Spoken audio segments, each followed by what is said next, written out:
So we're going to talk about Audio's development for innovative music. So we don't have a lot of time, so the answer is money. Huh? With money, we can do everything. As you maybe listen, I'm French, so my English is very poor. So sorry for that. But I think it's, for you to have no complex of speaking, because I'm the worst speaker here, and so now you can speak, First of all, I will present myself, maybe. I'm Mathieu Durand. I'm French journalist. I was editor-in-chief of a magazine, monthly paper magazine called Jazz News, and my experience is very, I don't know, interesting, I think, because I work with a paper, with magazine, with a radio on the French radio called FIP, but also on web radio now, web radio called Le Grigri, but also I've created a blog, a blog that became a book. So I know a bit every kind of way of talking about jazz, and so what I wanted to say, before is that I was always, interested of thinking about how to speak about jazz, because I have the feeling that often, we are talking about innovative music, but the way that we use to talk about this music is not innovative at all. And I remember that I, became a jazz lover thanks to the Beat Generation and Jack Kerouac. And when I was reading his book, I was saying to myself, well, he speaks so well about this music. This music should be really, really great. So I discovered, the music after, and often, we talk about jazz, very seriously, because it's our passion, and we want, to make it serious and important. But I think that sometimes to reach another audience, and sometimes maybe a younger audience, or audience that think that jazz are not for them because they fear jazz, or because they had a bad experience, with jazz. Maybe it's really important, to create new way of speaking about jazz. Is what I am trying to do. I don't know if it works, but I try. It's the first thing, and the second thing I wanted to say is that nowadays the power is in the hands of the musician, and often journalists we feel a bit useless, because nowadays people can listen to all kind of music for free, so they don't really need our opinion, because they can listen to the disc and say, okay, it's okay. When I was young, I had the money to buy one disc per month, so I read everything to make the good choice. But now, it's free. You can listen on YouTube, on Spotify, all that stuff. So I think that the musician has a really an important role in reaching new audience. I don't know if it's the same in your countries, but sometimes in France, in the world of improv music or jazz music, the musician say we don't have to communicate. It's not our job. But nowadays it's like this. It's their job, because if you don't create your community of listeners, if you don't talk with them, sometimes you are kind of invisible, and it's a shame, because it's a great music, but if you don't play this game, people don't know you.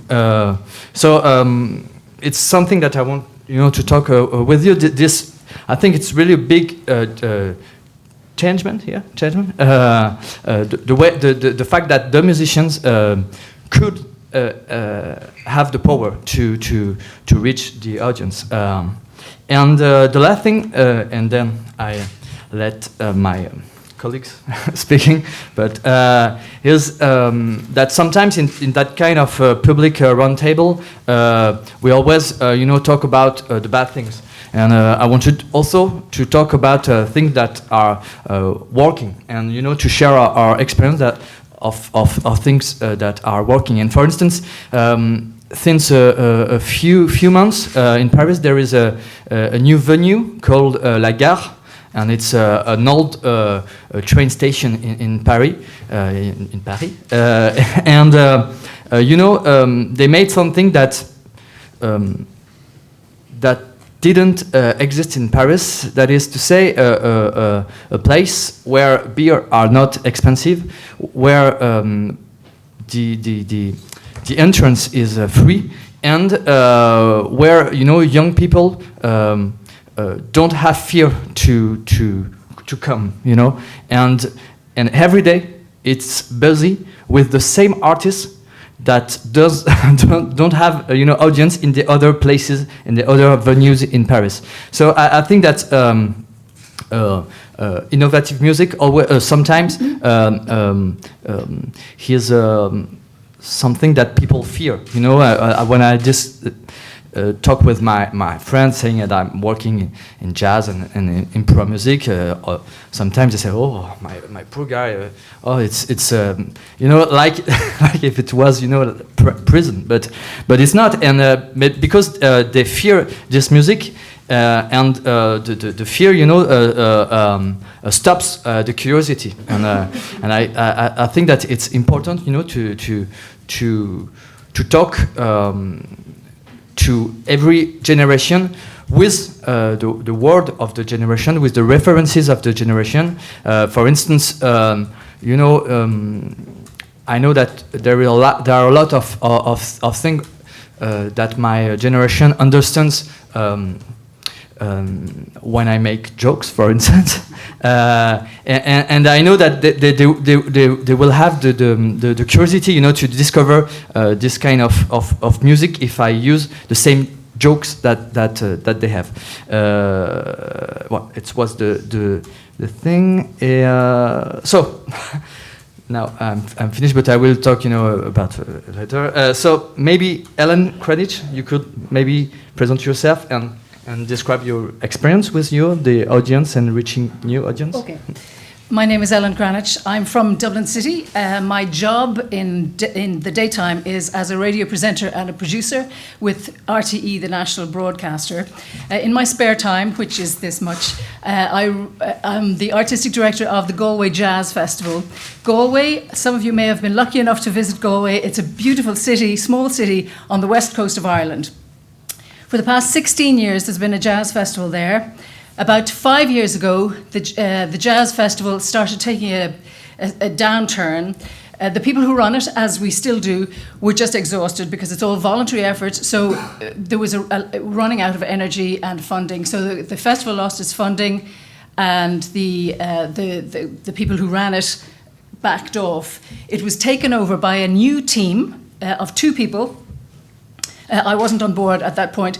The 2 people decided in order to reinvigorate the festival, they would have to just strip back everything. There was no money and there was very little energy. So they ran a one-day festival, just one day, Saturday, from 11 o'clock in the morning till 12 o'clock at night time.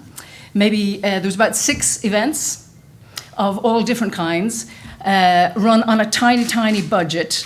And one of the most important things that happened in the middle of the day was that there was a break, because Ireland was in the final of the Six Nations Rugby Cup, and the match was being shown across the road in the pub. So all the audience that were there in the morning time for all the jazz went over to the pub, watched the match, and then came back for some more jazz. It worked perfectly. It meant that people were really engaged socially, and apart from this kind of intense jazz, not that it was particularly intense. Anyway, so that was a fantastic success, that one day. We took it forward to make it into 3 days, and that's what it is now, with a sort of a 3.5 days.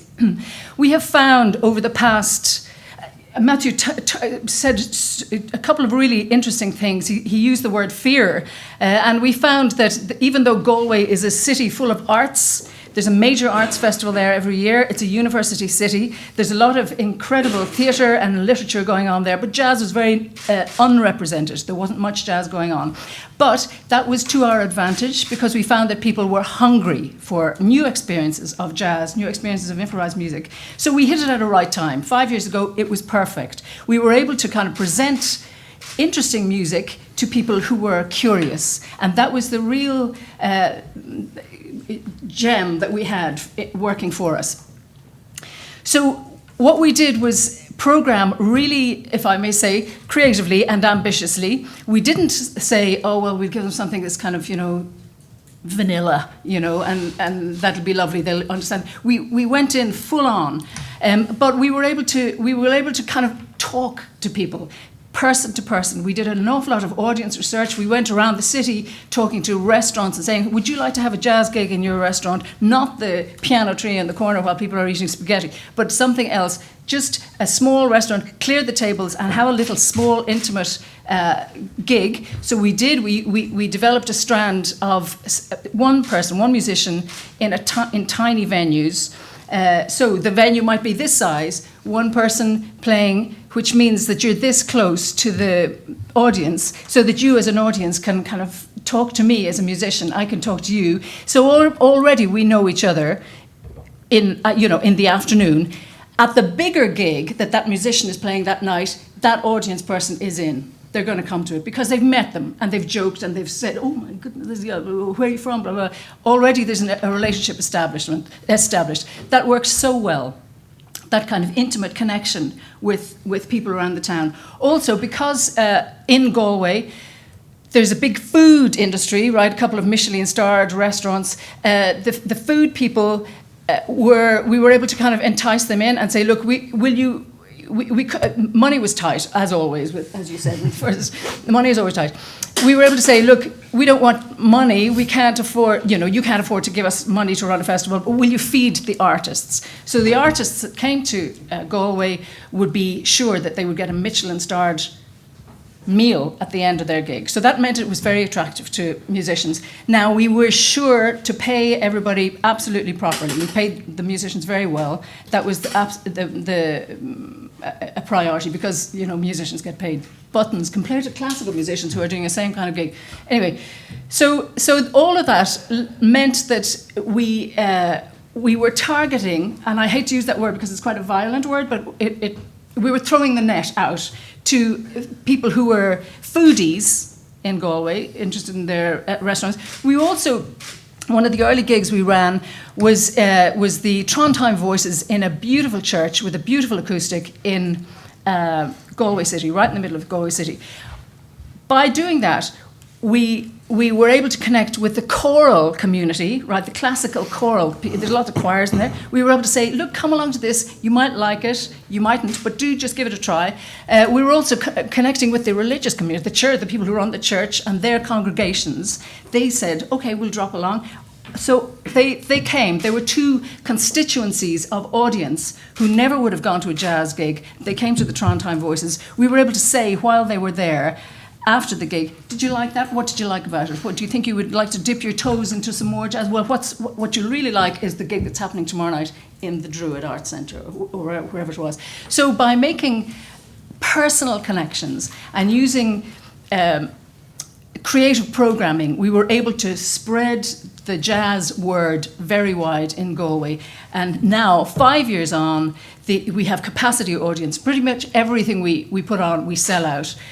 We have a tiny, I'll keep coming back to, tiny budget. So we don't do posters. We don't do big, banners across the street or anything like that. We've made personal connections with the people who run the local radio station, the local press. We've gone, I'd say, for coffee. Come out for coffee, Mr. Radio Station, and let's talk about this. So by making personal connections, and I think that's really, really important thing when you're trying to bring audiences in, you've got to know the people, you've got to know your target audience, you've got to know that if somebody likes X, they're likely to like Y. Also, you used another word which is really interesting, Matthew, and you said the word fear. Jazz can be intimidating. It can be frightening for people because it's, Poloniex and little goatees and that's the impression that people have in their heads a lot of the time, and it's intimidating.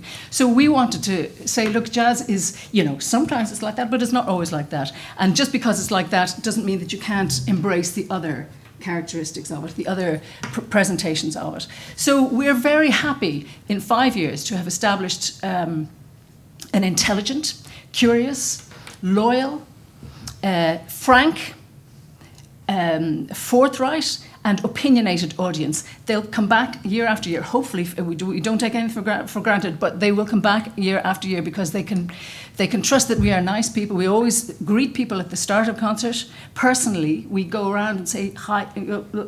So we know them and they know us, and we have done our absolute best to make it not a fearful experience, to be a joyous experience. And I think that's a lot of the thing that it makes concert going and audiences come back for more, is that it's actually a happy experience. It's not, you don't get beaten over the head with this is good for you and you better like it. It's always been a joyous experience, and the music is good too. So that's me. Yeah, thank you.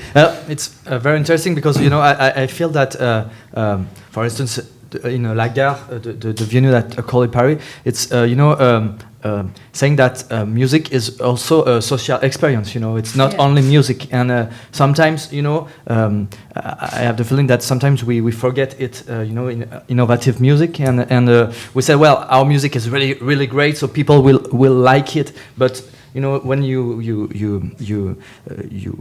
go to a concert, you go with your friends, you go with your family and your kids, etc. And it's not only the music; it's the social experience, I think. Yeah. So maybe Cormac. Maybe Cormac. Maybe. Hello, I'm Cormac Larkin. I think, like probably a lot of people in the room, I do many things. I write for the. I'm one of the few journalists left in the mainstream media writing in the Irish Times. I make music films. I was one of the founders of the improvised music company. It's one of the partners of this of Jazz Connective, and I'm also a musician.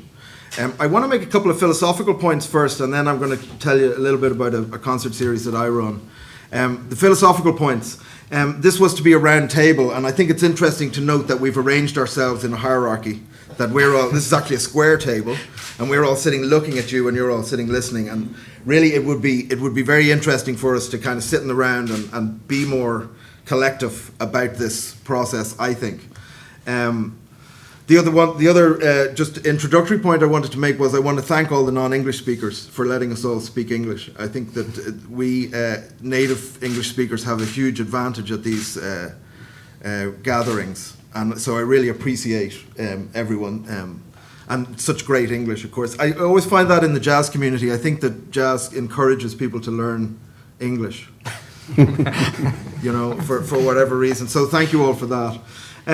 So I was really interested when Miha was talking earlier on about the idea of a collective, and how did we get to from the kind of hierarchical arrangement of classical music, where a composer sort of presents to musicians his vision and they kind of realize it, and how do we move towards a kind of collective expression?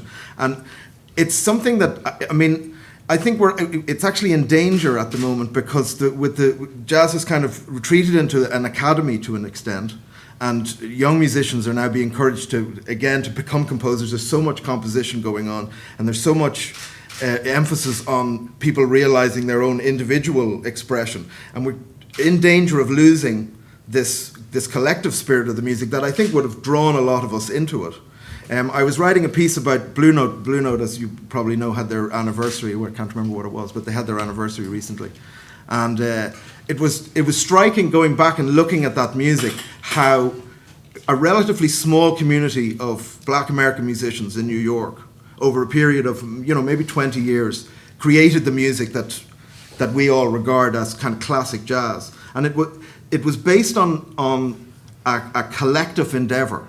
There was a standard repertoire, and there was a kind of a collective movement towards new expressions, and it worked together. And there is this danger we have now, because we have this kind of dissipated scene of so many different microgenres, that there isn't the same communication going on between the musicians, and there isn't the same emphasis on moving musicians together. I think maybe later in this conference we may talk a bit more about the consequences of, I mean, I think the most important thing and the elephant in this room is the climate crisis, and how do we as a music community respond to the climate crisis. And one of those is, we'll be talking about slow touring, and there's maybe opportunities to start thinking more about how musicians cooperate in kind of more deep ways than just arriving in town for a day and maybe playing, maybe not playing with some local musicians and then moving on. And I think maybe that's something that's going to come out of the sort of talks that we have about slow touring and all of that. The other philosophical point I wanted to make, and this is, I speak as somebody, as I say, who works in the mainstream media, is that we are in danger as a music of ceding the centre ground. We almost tend to marginalise ourselves because we are interested in creative and innovative music. And certainly my job, I've always seen my job in working in the mainstream media is as an inviter and a recommender. I hate the word critic. All I'm interested in is being enthusiastic about new music and trying to get people to buy into that. But I am going to disagree with the thing about fear. I think fear is a good thing. And I think that issuing a challenge to people and saying this music takes courage, not just from the musicians and not just certainly from the promoters who have to put it on, but it takes courage from the audience. And I've found that when I say to people, this takes courage, you can feel them, you can see them square their shoulders and say, yeah, I've got courage, I could do this. So I think sometimes fear is a good motivator to people to say, you know, are you up for this? Can you come in and put yourself in a room with music you've never heard before and enjoy it? And so I'm going to move on now and talk about the concert series that I hope I'm not taking up too much time. I curate a series called the Sofa Sessions in Kilkenny. Kilkenny is a small town in, well, they wouldn't like me to say that, but it's about 20,000, 30,000 people in the centre of Ireland. And there was no jazz scene. I moved down to close to Kilkenny about 15 years ago, and there was no jazz scene at all. There is a very strong arts festival that kind of comes around once a year, and but apart from that, it's a very kind of, they're very into their roots and blues and stuff like that. So I started this concert series almost by accident. I'm a musician, and it was my gig, and I was just turning up every week and playing. But then somebody rang me and said that they had a band touring, and could they have my gig? And I said, okay. So they came along and played, and gradually it kind of developed, and to the point now where I very rarely play it, and I get phone calls all the time from people saying they want to come and play. And the reason is, and the thing that I want to talk about today is, this is it's a back room in a bar. It holds about 40 or 50 people, and when I started doing it, I was getting about 3 or 4 people in, and we worked and worked on getting the word out, and we're at the stage now where the same 30 or 40 people turn up every week. And the point I want to make about it is that we've created a community. These are not people that were necessarily jazz fans before, but they have come into the room, they have found that they like it, they have met other people. It's interesting, for instance, I mean, a lot of the of migrants who live in Kilkenny would have come along as an opportunity to kind of, you know, be in public and go and see something. And they've all made connections, and they've made connections with the locals. And there's a little community now. And they're incredibly open-minded. I mean, a lot of them are in their 70s. And I have put on, I was going to give the example, I don't know if anybody knows the band Fireplace Dragon.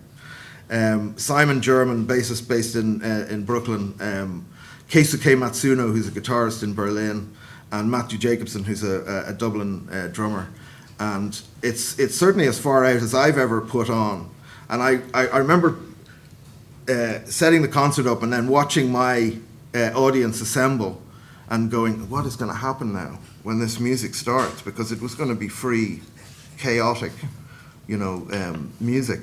And they were absolutely rapt. They were riveted by this music. And it taught me, and this is what I'm saying to you about this idea of courage, that once I was able to get the people in the room, and they come now because they kind of trust me that it's always going to be decent music. Once I got them in the room, there was nothing I could throw at them that they wouldn't embrace, as long as it was good. So this idea of community and small-scale presentation of music, I think, also speaks to this question of the climate crisis and how we conceive of new models of presenting music. And I know that a lot of us are involved in this model of this hierarchy where there's international musicians who tour and they arrive in town for one day and then they move on. And I think that maybe the future for a lot of us is in examining this question of this hierarchy and flattening it out and making room for a lot more musicians, and not. I mean, I'm as guilty as this in the mainstream media. I mean, I think this is important for maybe you guys to understand. I pitch everything that comes to me in terms of a story for the paper, but my editor will look at it and go, "How famous is this person?" And that's who they'll choose to cover. So we're locked in this embrace where the famous and popular musicians get the touring, and there's a second level of musicians who aren't getting the same look in. And certainly what I'm trying to do in the Sofa Sessions is to look at that second level and talk about the musicians in our own communities. I mean, it wasn't true 20 years ago or 30 years ago that the standard was as high. The musicians that were coming in certainly were of a higher standard, but that's not true anymore. And the musicians in our own communities are just as strong as the musicians that are touring, but we're still privileging the musicians in the hierarchy if they're Americans or if they've got a record deal or if they've played with certain people. And I think maybe the other thing that I would like to talk about and propose in terms of the future of the music is flattening that out and working on that. You don't need to have heard of the people. What you need to do is trust the Strand, trust the promoter, trust the venue, and that maybe is a future that is a little brighter than currently. Thank you. Yeah. Thank you. But what is I think it's really the same idea of creating a community, community of listeners, community of friends, community of things. It reminds me a Chicago label record called International Anthem, and so they begin.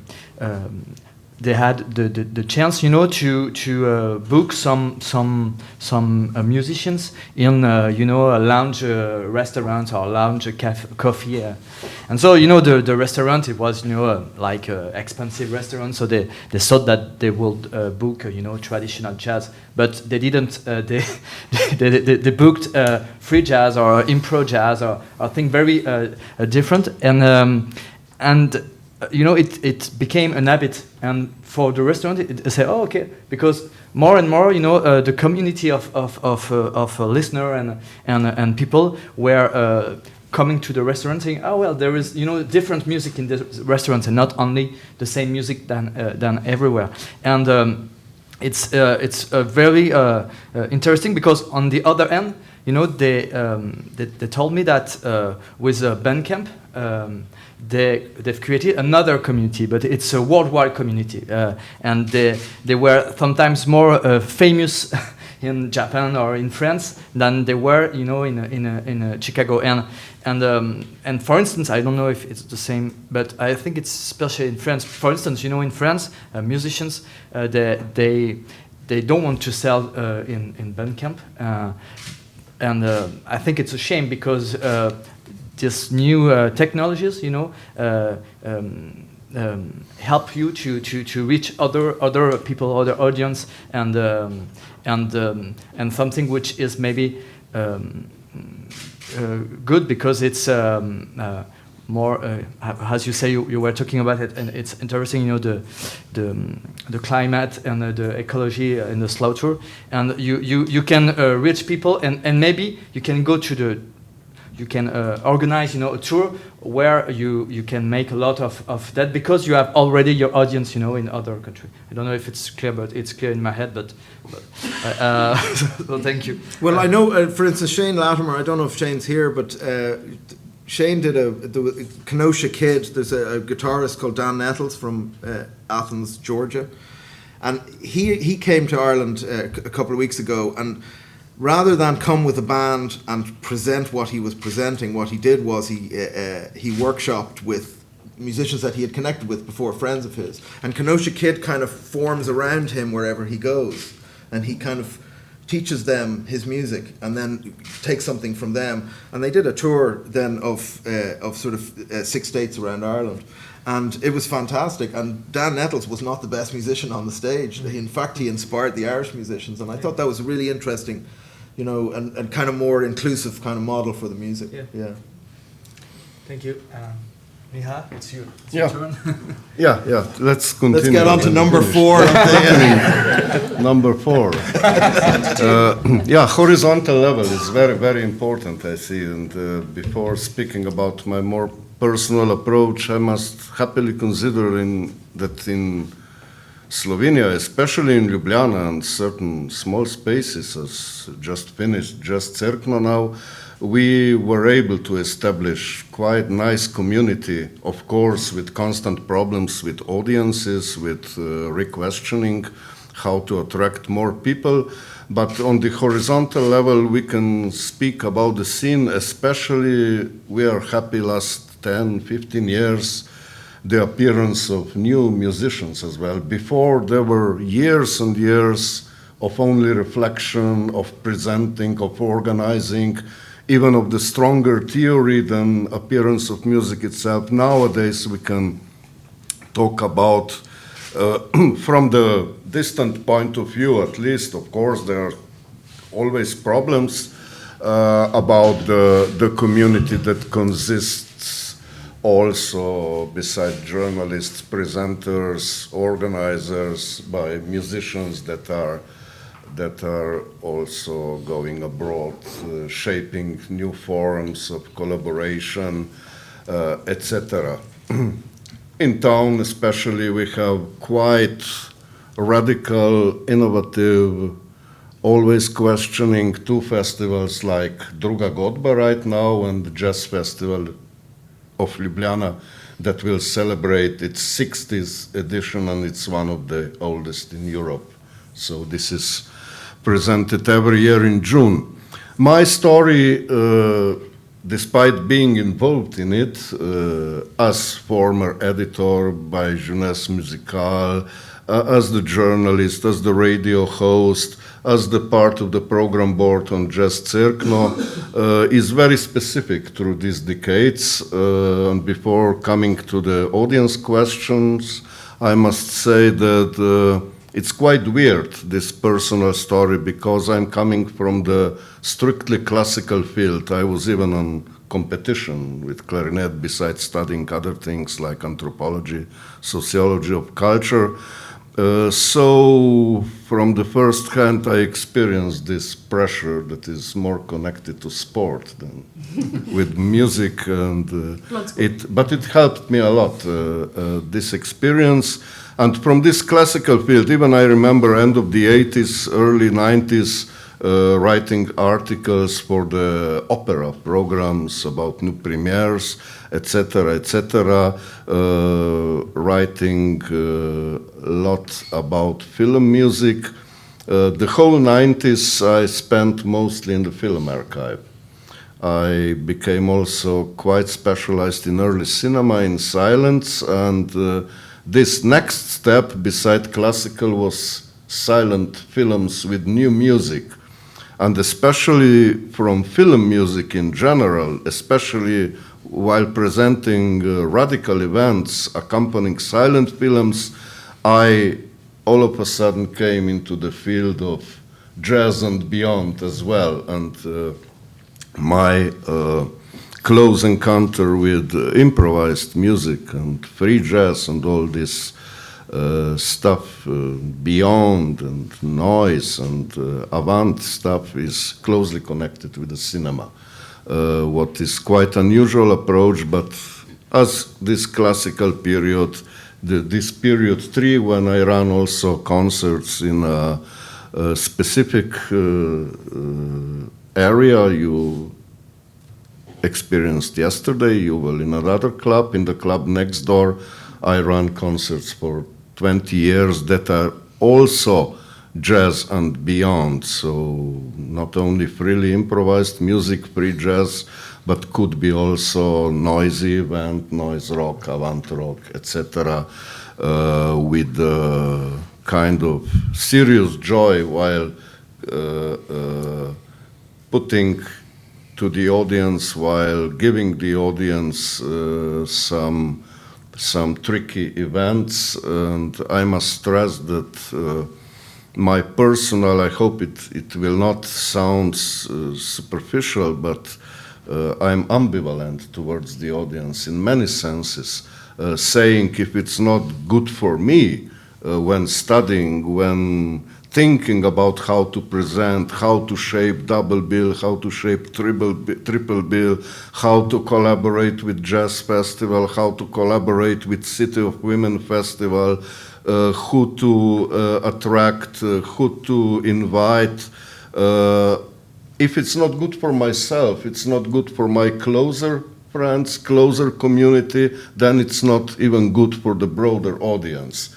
Hopefully, it will not be misunderstood, but I still go on like this with all problems and with all the delivery, with all the risks. And I think in the times of fear and in the times of algorithms, when people are calculating who to invite, I have many, many friends from other, especially genre musical fields, who don't risk anymore, and I think on many levels it's a kind of death of a presenter when it's no more risk, when it's no more radical approach, when it's no more surprise, things like this. So I think it's of great importance, and shaping jazz community, despite all these fields, despite that I listen many, many times of non-jazz music as well.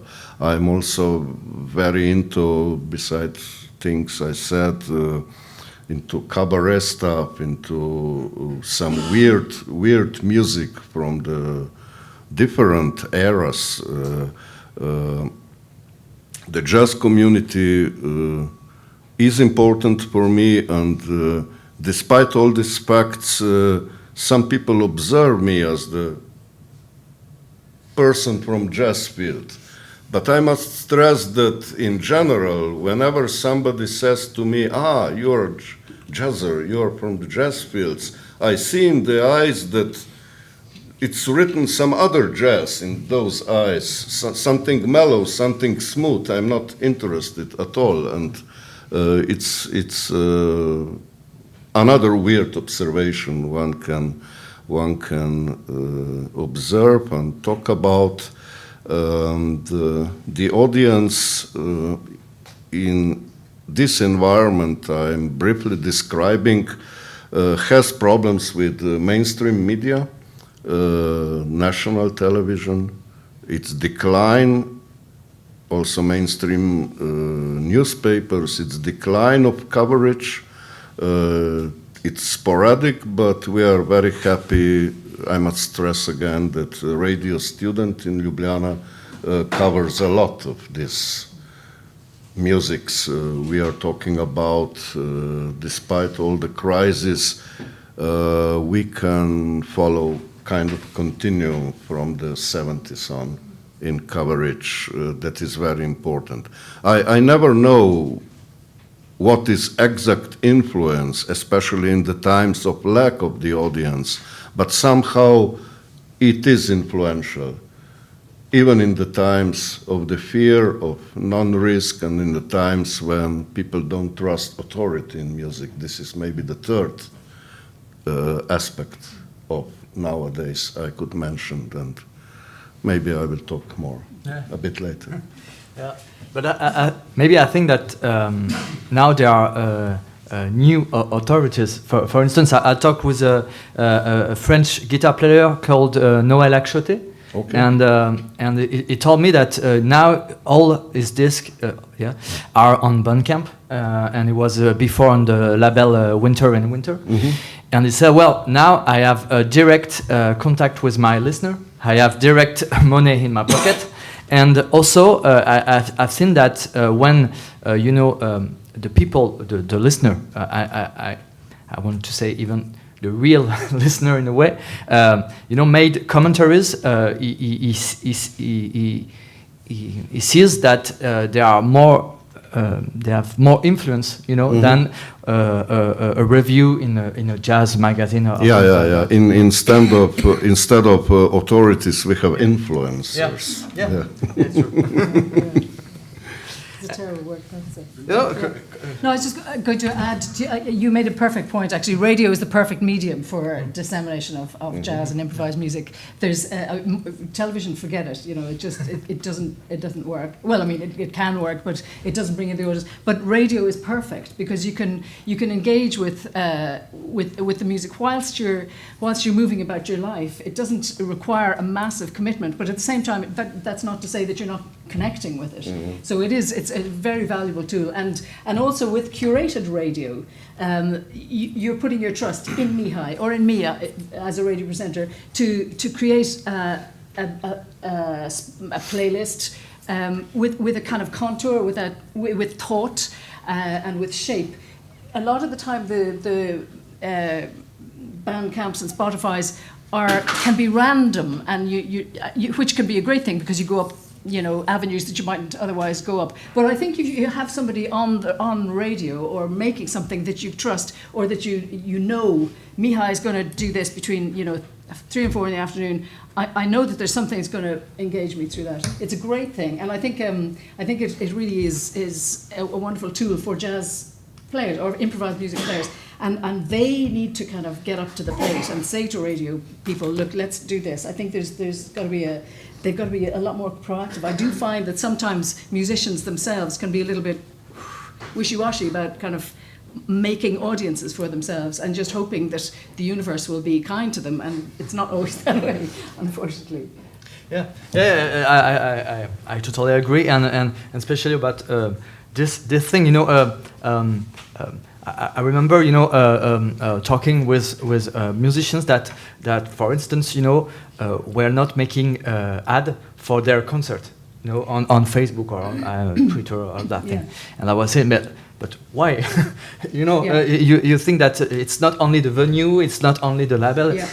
I think that now everybody has to make his part of the job, and especially the musicians, because people really trust in the musician. For instance, now that I'm running a web radio, we made some carte blanche to the musician, and when we said, there is the carte blanche of Anthony Joseph or I don't know.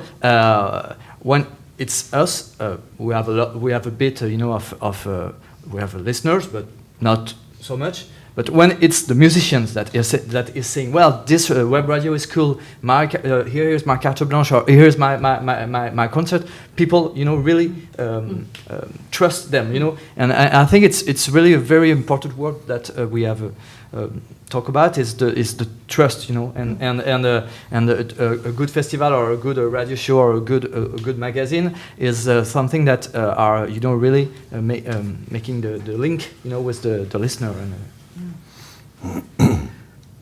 maybe you want no.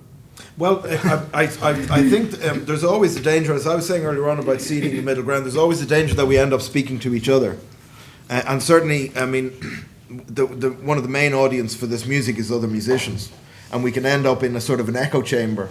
And I think part of what we want to talk today about is, well, how do we reach beyond our own silos and find another thing that I wanted to talk about today was this Wax On series that we do with the IMC in Dublin.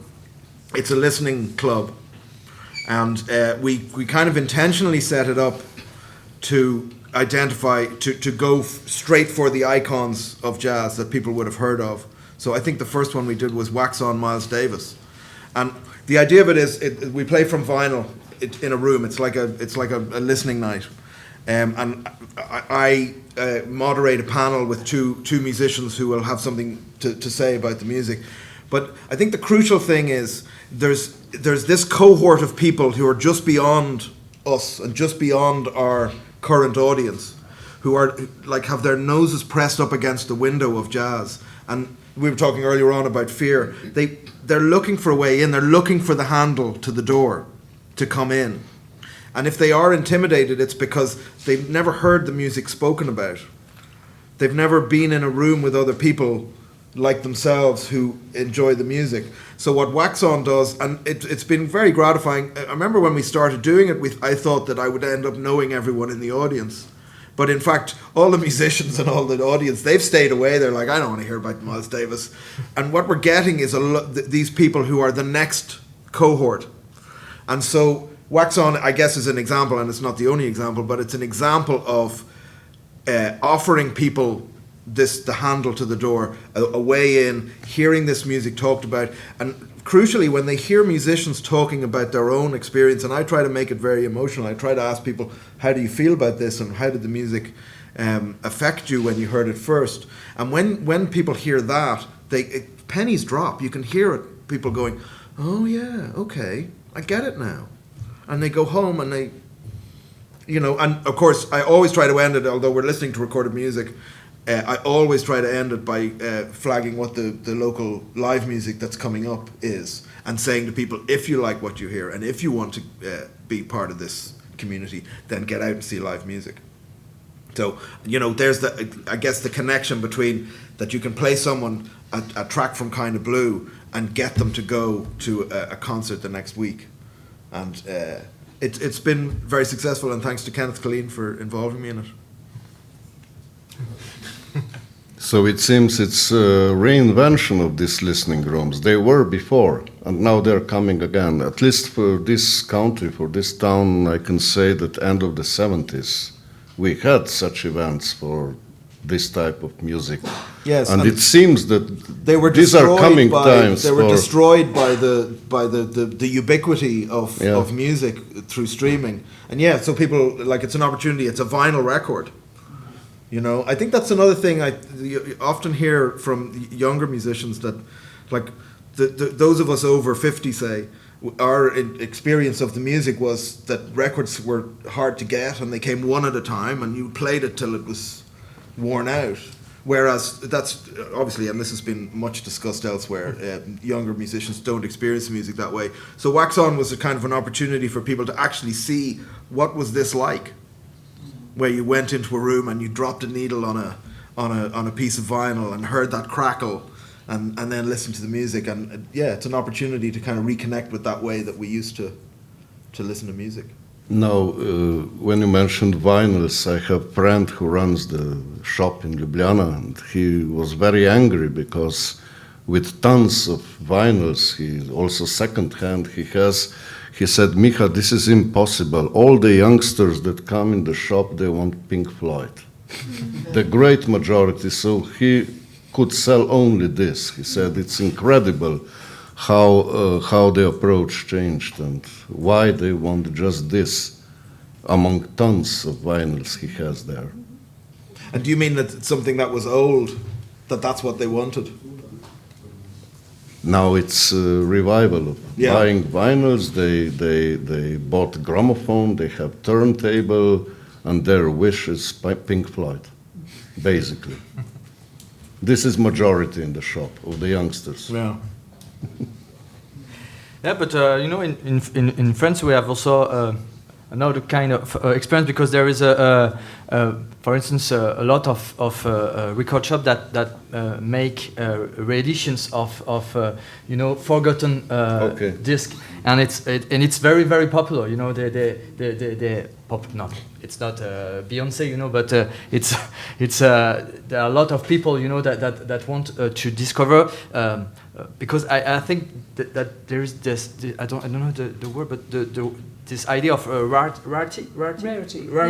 Yeah, and one of the thing that may help to to reach other audience. It's to give again this notion of a rarity. You know, that it's something rare, unique. You know, and it was very interesting when you were saying, you know, in your conference that now.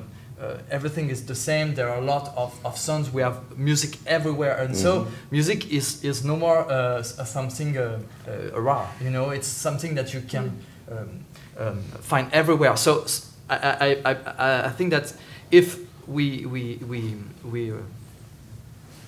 work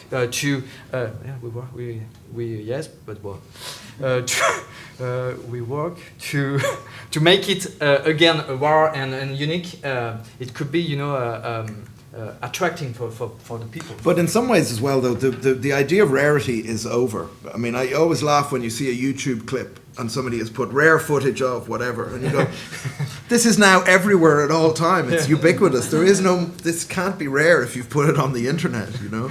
So in some ways, like that ship has disappeared over the horizon now, and we have to we do have to accept there's no point in us being kind of Luddites and not accept that music has, you know, a different form now. That's why I think, you know, I mean, I certainly think that the emphasis in the future for us as a community needs to be on live performance. That's what's rare. Yeah, of course. That's what's rare. And what you were saying about, you know, the tiny concert with something unique and an experience that you are only, you know, 50 people to share. And I remember that I made research about Boris Vian at Saint-Germain-des-Prés, you know, in the 50s, and it was one thing that he did, you know, to attract people. He was always making concerts. It's very tiny concert, and there are a lot of people, you know, waiting before the venue, and so people were saying, well, what's the show? I will come back the next time, because there are a lot of people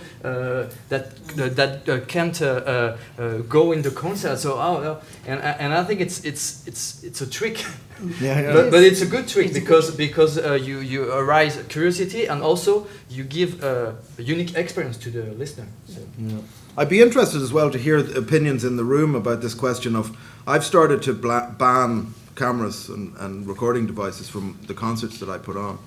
Now, mostly that's to do with just respect for the musicians, but it also, I was, I'll drop a name now.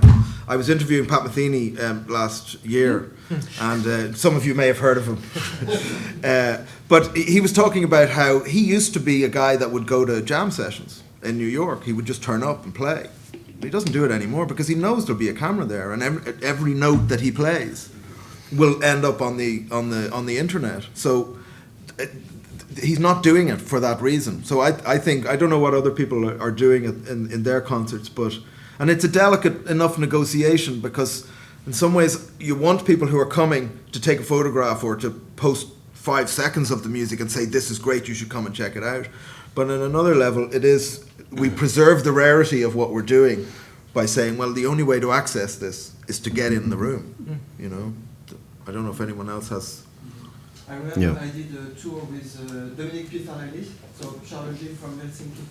So I did a long tour with Dominique Pifarelli, French violinist, solo concert. So it was almost more than 20 gigs, and most of the gigs were acoustic and with small audiences.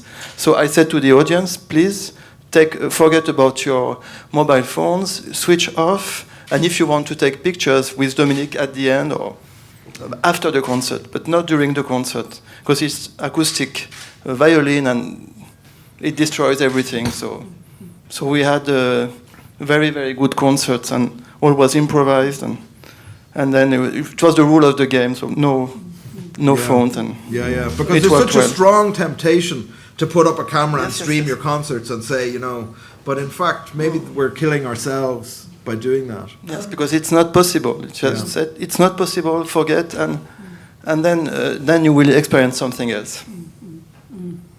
I would add to it lack and regression of attention, not in special concerts, in really improvised. This is the audience that is attentive, but in general, and I think it's global, I observe that the attention is quite weak, that people are talking at the bar, doing such things, disturbing. Even on the loud concert, if it's good amplified, it's disturbing. But I will go to two other observations concerning the audience, the public. This is a connection with certain audience to the certain presenter. So it sounds like abonnement then, and connection with a certain place where, well, it is good. I have nothing against, but sometimes also weird, because I have experience working both in public institute and in the squat, in the illegal space, and in this case, it could be a stigma that certain audience that are attracted to beautiful new spaces, they have some prejudice to go even for the same lineup, for the same band in the places that are on the lower level. So I think it's a kind of invisible class struggle, neglecting it. And in the shape of the festival, they appear, but out of the festival, they don't appear. On the special events, not. Yeah. I need to stress with this happiness that in Slovenia we also invented a very nice platform that is connecting all freely improvised scene called Centralala, and we shape it also not only as the news, interviews, old stuff on the internet. It's a nice joke, Centralala. It has also 3 events per year. Now it will be the second one with discussion and with 3 diverse presenters bringing together in one space their music. So I think beside debates and listening rooms and more discussion on horizontal level, this is very, very important stuff.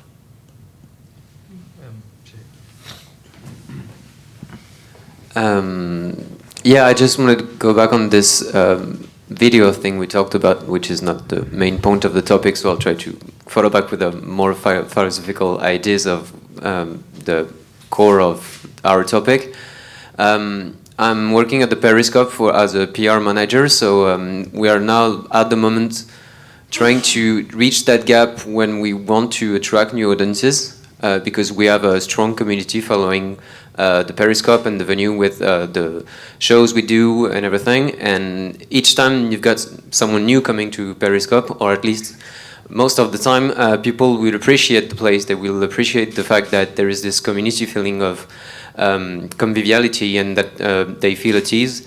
But at the same time, this can be a very difficult counterpoint when people kind of feel like it's not their place, because it's hard, as you said, to step in and get in the place because you think that it's not for you and that this is a community's place or someone's place and not yours.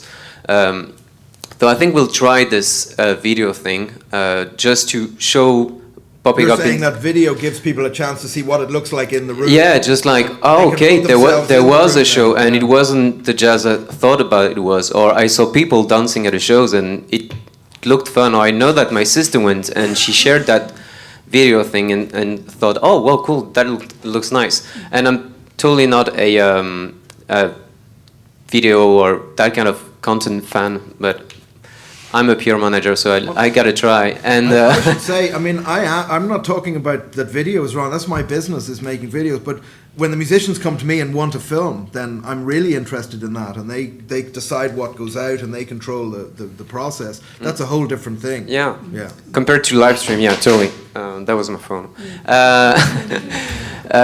But then what can relate to all the things we talked about is maybe this idea of intimacy with what you can listen on Bandcamp or whatever. This is your social network. You listen to what you want to do, and there's nobody's business. You listen to a radio curator who plays the music you like, and you trust that people, and you connected to him.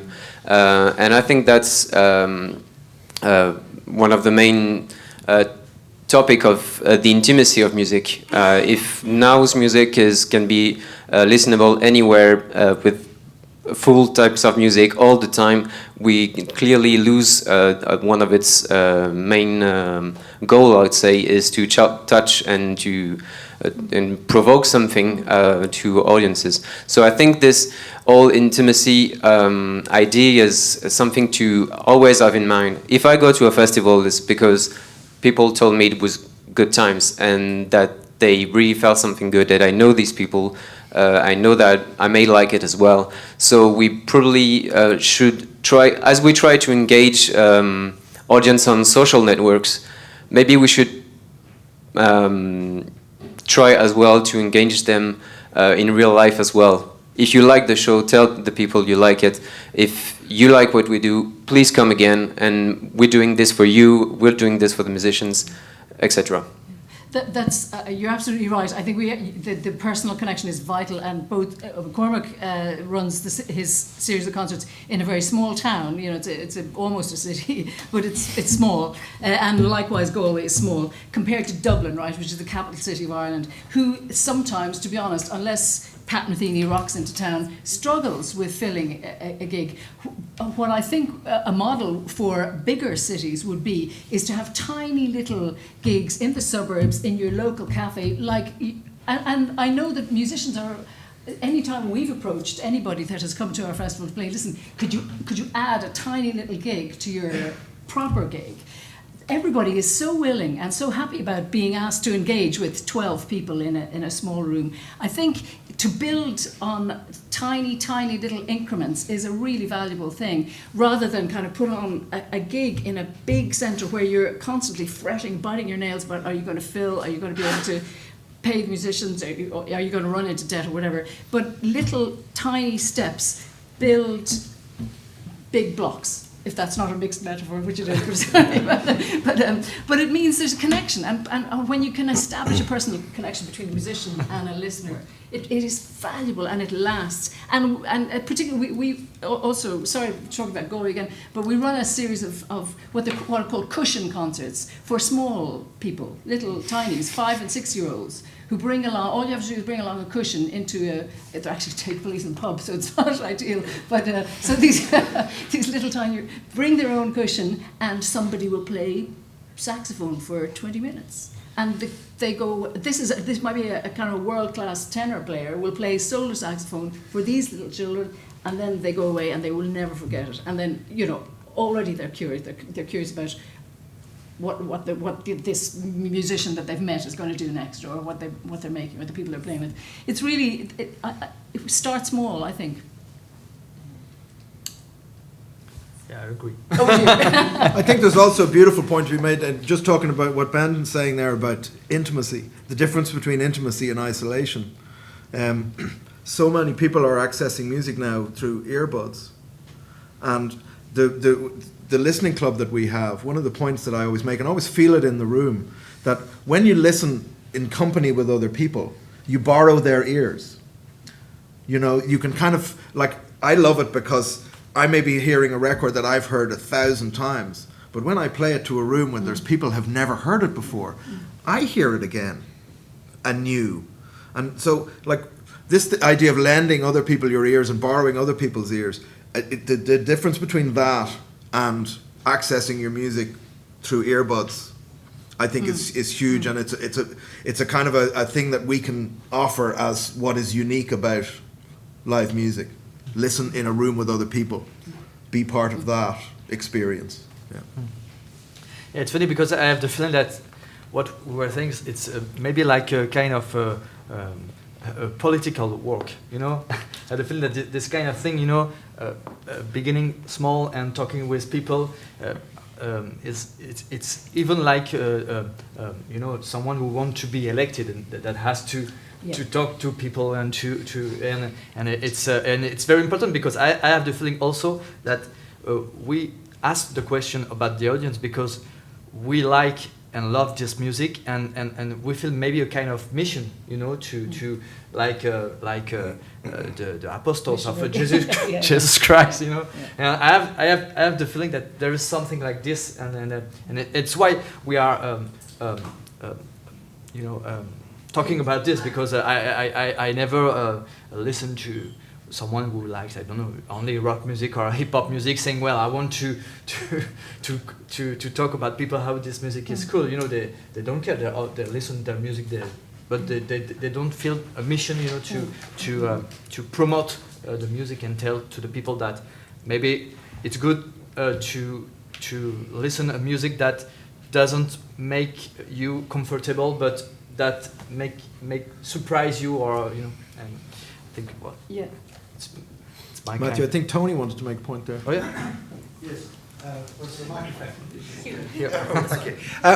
Just going back to the point you made right at the beginning, the responsibility of the musicians to help make the music available and accessible and understood. I'd just like to mention that one of the things I've been doing in Birmingham is, particularly with a musician, Mike Fletcher, is to, before the concert, to actually to interview him and talk about the music and try and explain it to the audience, give them a kind of preview, if you like. And recently we did a similar thing where we actually said, is this useful? You know, do you want people to come and explain? And the vast majority were enthusiastic. It was interesting. One person said, I don't want to be told anything. I just want to enjoy the musical experience, which is a perfectly valid point of view. But so many musicians, I understand why, but so many musicians say, well, the music speaks for itself. I think there is a responsibility to try and talk about the music in a non-musical way, so that a non-musician can understand it. And so we also done question and answer after the gig as well. I think that's very important. Can I just add one very brief thing that I think both the Irish people here are right. People are scared, but or afraid, is the word used. But a lot of people want the challenge as well. I think we're both right on that. And I remember in Cheltenham, where I'm also involved, somebody who said, my main interest is opera. He said, at the Cheltenham Jazz Festival, tell me what the scariest gig is. I want to go to that one. And I told him one, and he went to it, and he loved it. And I think there is that challenge thing. No, absolutely. And I mean, you find that spirit in other things where people want to abseil off, you know, buildings and stuff like that. There is this spirit in our society of people wanting kind of adrenaline challenges. And it's you want an adrenaline challenge, go and see Fireplace Dragon, you know. Mm-hmm. So, yeah, for sure. I think the people do respond to that challenge. Yeah. I think the time is over. Yes, just a precision. Oh, yeah. The format of the workshop tomorrow will be more roundtable. Very good. With all the delegation. No more King square Arthur. tables. King Arthur on our tables. The difference between today and tomorrow is important. Today it's just to open the discussion with your point of view, and tomorrow it's really discussion with all the delegation, all the foreign actor we are to discuss point by point with our experiences. So maybe Mathieu and Ben, you can announce the two workshops, the two morning workshops. Yeah, sure. Because they are around things we start to speak here. Yeah, so tomorrow it's content creation. Content creation, becoming a media. And the second workshop is media and key influencers. Key influencers, that's good. So, which we basically be more precise ideas or examples of experience of what we talked about, thanks to different speakers who will give some experiences from Ljubljana and all the countries from the delegations. Looking forward to it. Thank you. Oh, thank you. Thank you.